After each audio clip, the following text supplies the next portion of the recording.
Баланың дене қызуы көтерілген кезде ата-аналардың жіберетін 5 қателігі.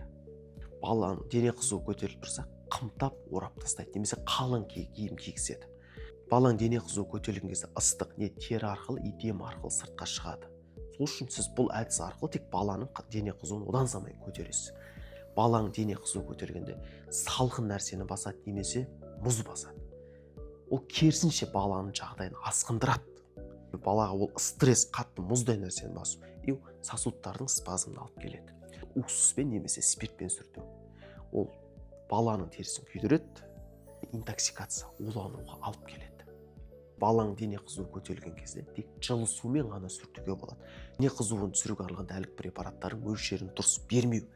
Дене қызуын түсіруге арналған дәрілік препараттар баланың жасына емес, баланың дене салмағына байланысты есептеледі. Сұйықтықтарды аз ішкізу, сұйықтықты аз мөлшерде беру.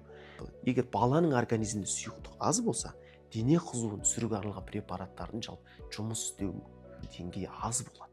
Қандай сұйықтыққа оның ішкісі келеді? Мүмкін шай ішкісі келуі, мүмкін компот ішкісі келуі. Кез келген сұйықтықты мейлінше көбірек бере берген дұрыс.